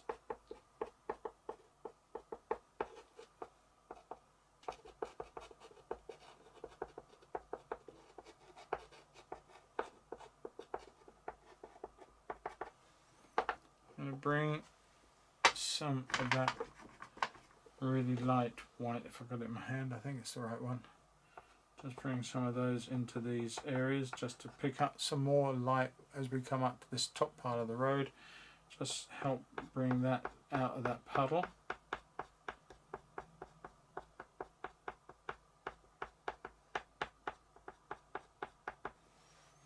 Like so. And just going to bring a little bit of light into there too. Not much, don't want it too much. Got enough light going on down there. Need a little bit of light in here, but maybe that's the wrong value of that. We'll leave that enough. Got to come back in here with a few more of these marks. Very soft bit of pastel. This really is working, and I don't think, I'm not sure if it's Unison at all. I think it's another brand that I picked up at some point. I can't for the life of me remember who it is. It's quite a lovely pastel. In fact, one of my most favourite pastel colours. I say my favourite pastel, I can't remember it now, but it's a very pale yellow, and that was a Dale Rowney one. So just goes to show that some of the cheaper brands have got some colours that will excite and help you, I'm sure.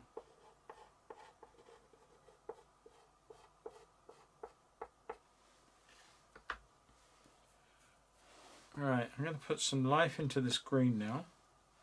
And put those colours down, and I'm going to come in with maybe a bit more life into the front of the screen here.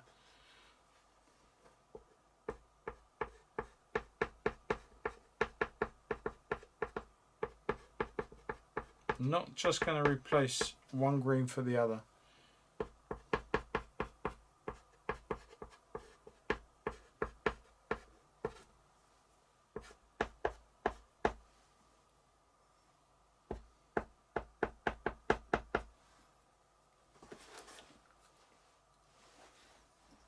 I need a shower after this. I think I'm painting my face as much as I'm painting the canvas.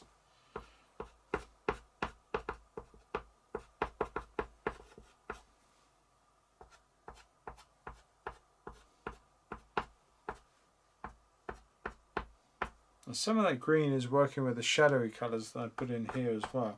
So that really is good.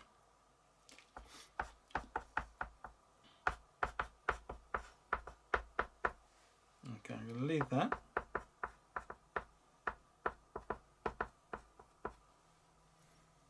Those are nice little statements of colour there, I like that. Right, I'm going to bring some through here where this is near the edge, slightly more orange. I'm going to put a little bit of this in anyway so it anchors to this one. I'm going to raise it up a little bit there because the bank goes round the corner, and we're going to make the road dip away and down. And where's the colour I'm looking for? A little bit of yellowish colour. I'm going to use quite a strong orangey yellowish colour. See how we get on with that. Don't want to go too mad with it. Just want to suggest that the ground here is a little more, or the grass is a little more yellowed.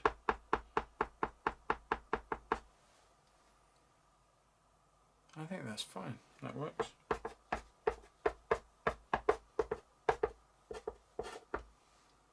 Maybe a touch on here, just as, again, just to make sure that we are connected, the two areas.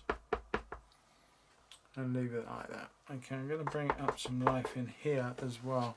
Hard one because this is so flush cut from whatever that it's very, very hard to give that some form of workable texture and convincing texture.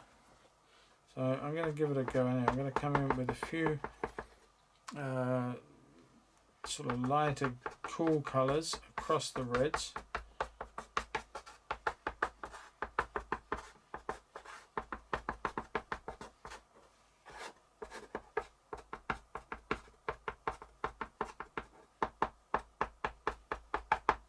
Okay, and I'm going to top that.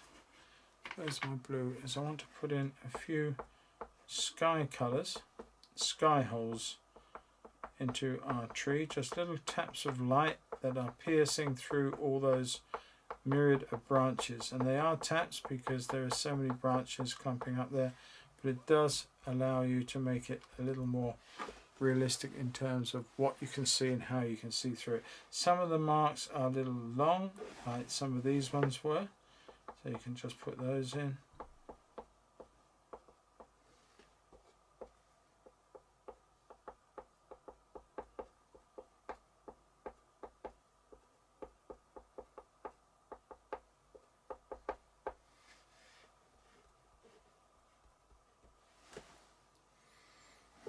Just helps break all that up.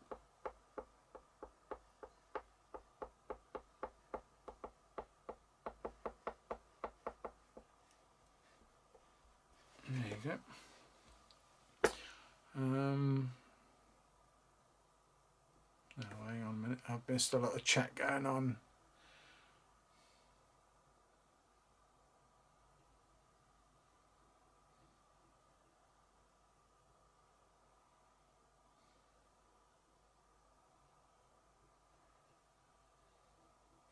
I had that problem, Leora. I kept looking in my cosmetic box, but I couldn't find what I was looking for half the time.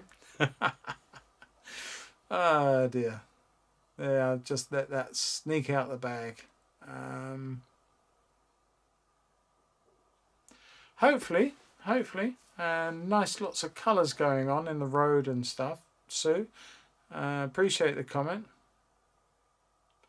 Hate velour, hate vellum. Don't get near it. It's a problem. I hate it personally.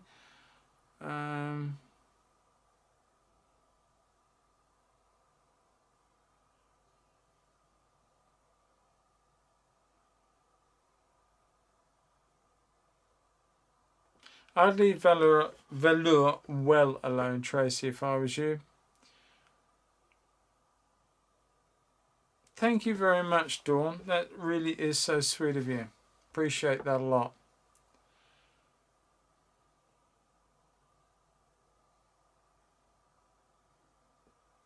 Thing with velour, if you think about it like, if you think of your thick piled carpet, and if you just skate the colour over the top, or if you dropped, say you dropped a load of coffee grinds on your thick piled carpet, before you touch it with anything, you can hover over it and get 99% of it up, and it won't have done anything. But if you keep walking on that coffee grinds into your thick carpet, you'll never get it out because it's worked its way down into the fibres, and that's precisely what you have to do with velour. You have to work your colours down into the fibres so that they stay there. If you just apply them to the top surface without really grinding them in, then it will come off. And my wife done a lovely picture, or two lovely pictures of big cats a couple of years ago. We went to frame them, and as much as I tried, the static just drew all the pigment off onto the glass. Couldn't do anything. They were unsaleable in the end. Managed to get them scanned for prints, but that's all I could do. The paintings were wrecked, and that's the big reason why I will not touch velour. It's awful stuff. Anyway, I digress. And I hope there's not a manufacturer of velour out there watching this going to moan at me for disrespecting their product. I'm not. I just don't like velour. It's awful, and I would never recommend anybody use it. I'm just going to try and bring a bit of life into some of these trees here. That's a little bit too light. It's a dull, but it's too light. So I'm going to come across and check out another green, a cooler green. Got one that's not as bright. I'm going to come in with that. It's actually not as cool as I said, but it will do the job to start with. Just going to bring some forms and shapes to some leaves, and then going to give them a bit of a punch up, and hopefully that will disguise some of the other colour in here that's not got an awful lot of form to it. And so I'm going to bring a few more leafy structures from this tree here and work with that. And I want to get in some darks too, so I'm going to come in with, not that one, where's my real dark? There you are. And I'm going to come in with some of that. This is a nice dark, they call it a grey, but really it's such a dark brown, unbelievably dark.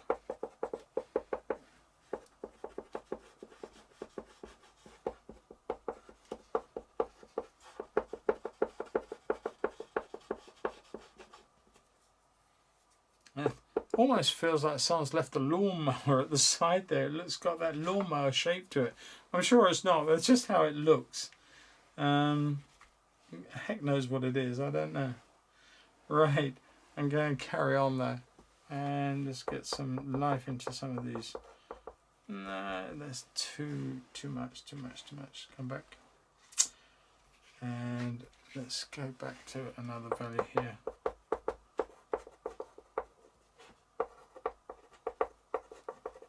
Making this a little bit more like a laurel in some ways, I think.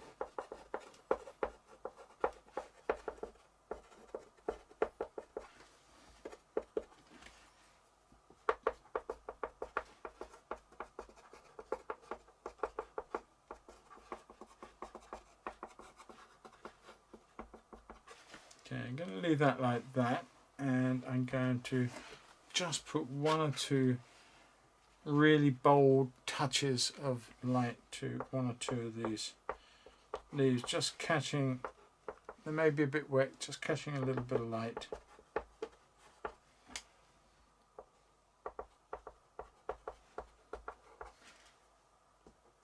Just a sudden big jump in value. It's still a green, but it is such a light green, but it's still cool too.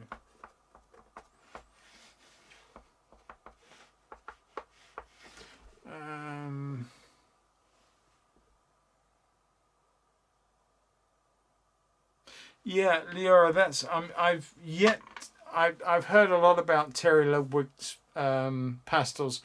Sadly, we can't get them in England. I would dearly love to try them one day. I will do. I shall probably get some sent over, but it's so tough at the moment to get anything sort of shipped out, as it were.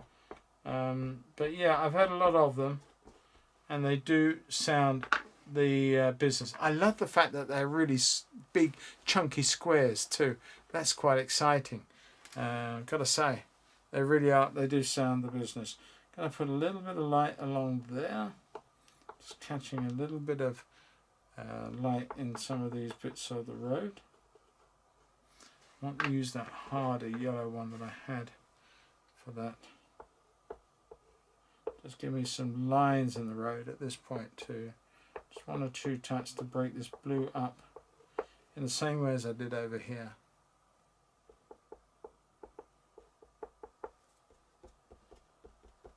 Tap some of those away. That's probably all that needs.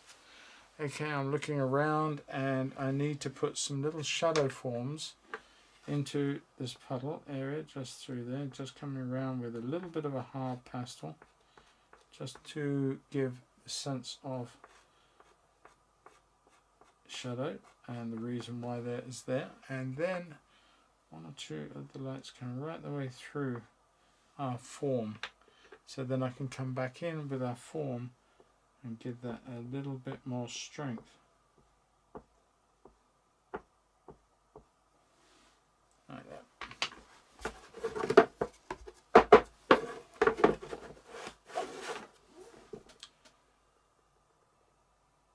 Are you saying you can get them from Jackson's Art? You can get those pastels, Dawn? I got to admit, in that sense, I haven't looked. I just assume I just would not be able to pick them up. I don't think I've got any more room at the moment to put another pastel on the table. Oh no, that's a crumble.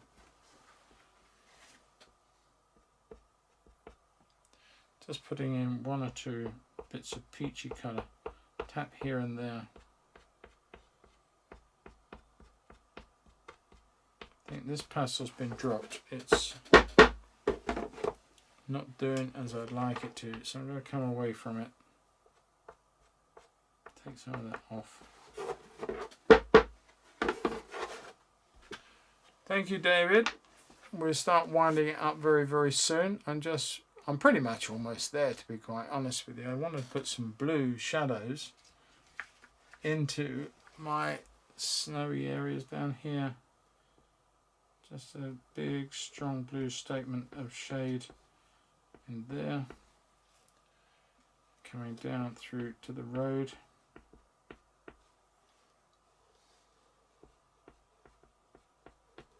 Going up into the embankment.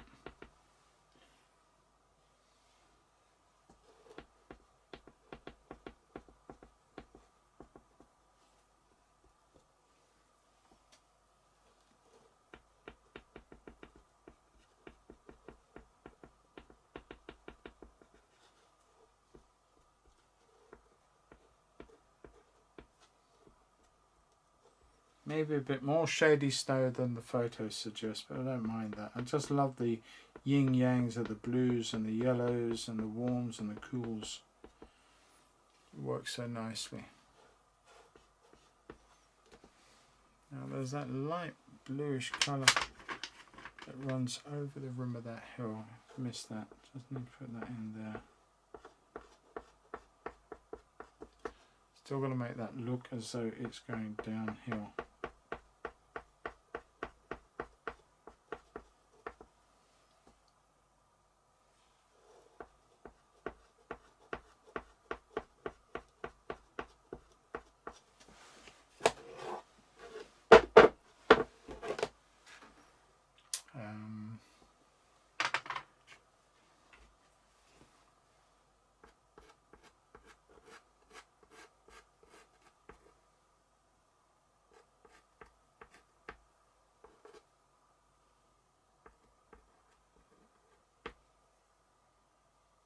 Not quite sure if that's working or not. I think it is. Using that hard pastel and then a warmer one over the top of it. Not that warm. I've got a dark one I've been using. Let's go back in with that one.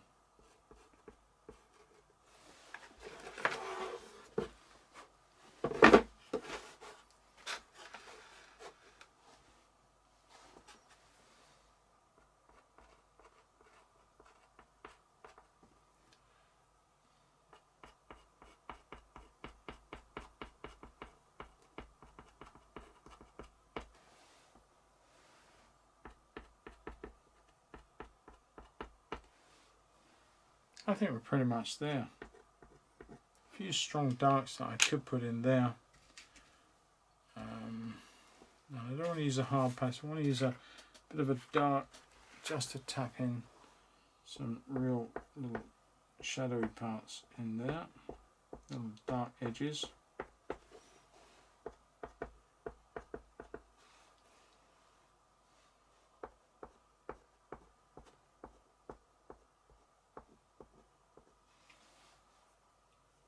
Few bits of debris on the road which I want to tap some darks onto just to give that little bit of grit and rubbish in the gutter in the side.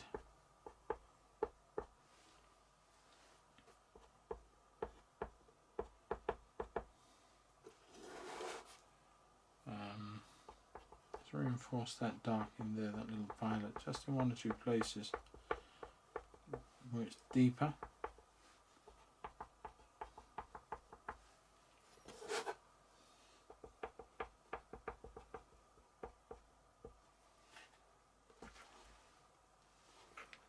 Hopefully that's pretty convincing. Bit of snow melt on the side of the road. Dunno. You can be the judges, I'm sure.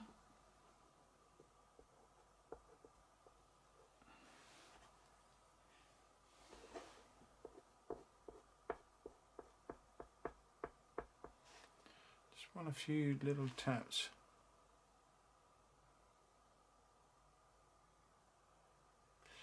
Well, that's really good. I've seen a lot of people using the Ludwig ones, and they swear by them. So, Dawn, you're saying that you can buy them at Jackson's. Teresa, good evening, goodbye, and stay safe. Happy Christmas to you. Have a great New Year, and I'll see you back on the channel and within the Patreon very soon. And I hope everything is fine with your mother. That's awful worry, especially as you can't be there. So, yeah, wishing you all the best for that, and I hope everything's as it should be very, very soon.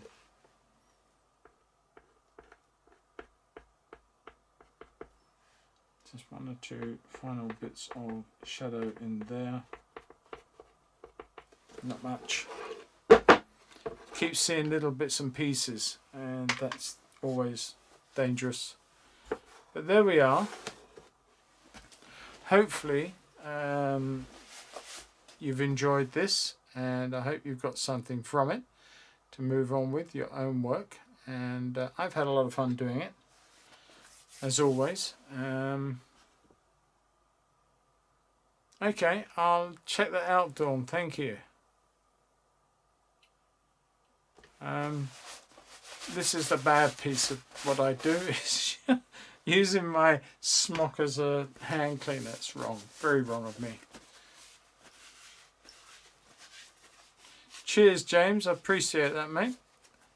It's just trying to make some colour and make something out of a fairly dull picture. I wanted the light to come across, and hopefully we've got that.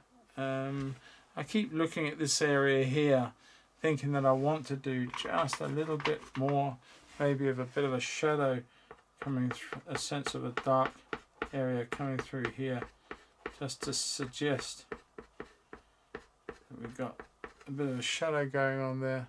May work, I don't know. I may change that in the morning, not too sure.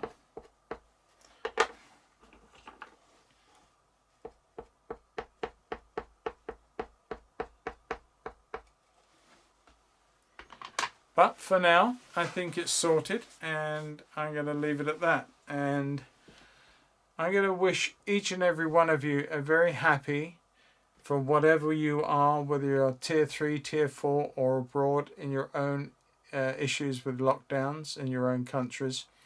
But wish you, each and every one of you, a very happy Christmas, a very happy New Year, and I wish you all to stay safe and healthy too, of course, and lots of happy painting in all of that.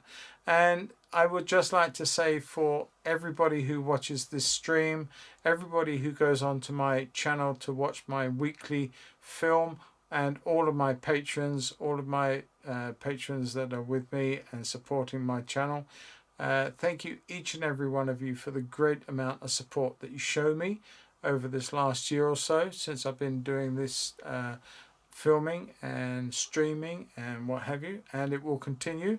I enjoy it so much. I enjoy teaching others. I enjoy seeing what other people get from what I can do, and learning from that. So that will continue, and I just, yeah, I have a lot of fun with it. So thank you all again for such wonderful support that you show me, and long may it continue. And tell your friends, and subscribe to my channel. And if you want a lot more from me and you're not a patron, then think about joining my Patreon. It doesn't cost an awful lot, but you certainly get a lot more for your money too. Now let's catch up with some of this. You're in tier 4, Luke? Yeah, it's all bad for tier 4. Not even Santa can come down the chimney, I'm afraid, so we're not even going to get any presents. Which is a bit annoying, because I actually clean my chimney so he could get down this year, but apparently he can't now. Yeah, Thank you, Glennis. I appreciate that. Derek, thank you very much, mate. Stay safe, everybody. Tracy, happy Christmas to you. Ben, happy Christmas as well. Keep safe. Yeah, absolutely. Dawn, thank you very much to both of you, your husband as well. I'm glad you appreciate what's happening. Jim, take care, my friend. Have a great one, and whatever happens, just stay safe. And I'll catch each and every one of you probably in the new year, but if I do get bored, as I said, just look on my stream next Monday. You may just see an advert for a stream if I fancy doing another one. Yeah, that's great, James. I'd love to chat to you. I do have a bit of a project for you to do. I know you're busy and you're going to hate me, but I have just got something that actually is not train related at all. So you might be up for it, you might not be. Wouldn't blame you if you said no. Wendy, thank you very, very much. I have had so much fun with this one tonight. Not too much finger blending, and you know, my fingers are still intact, so it's really good. Sue, thank you very much. I had a lot of fun with that. Take care. Oh, don't tell him that, Sue. You know, he can't just have presents like that. If I can't have mine, why should he get his? Jerry's still going on about no Spitfires. No, they actually, had I been a bit quicker, they went through. Can you tell Jerry that they actually, about 3 minutes earlier, they went through, so I missed them. So I'm sorry about that. Maybe another time. Oh dear. Thank you so much, Merritt. Appreciate you saying that. Appreciate you joining tonight, and I hope to see more of you in the new year, if not before. So that'll be fantastic. And with that, and on that note, people, I'm just going to say cheerio very shortly. I'm going to go and have a wee dram for my troubles tonight. That's a very bad accent. I'm not going to keep doing that. I do apologise. But yeah, all good. All good. Right. Well, everybody, on that note, catch you all soon. I've had a lot of fun, and I have a lot of fun with these streams with you guys. You're so nice, and the support is fantastic. And thank you very, very much. Stay safe, everybody. Happy, happy, happy Christmas. Whatever you're doing, whoever you're with, and all the best. Take care. Bye-bye.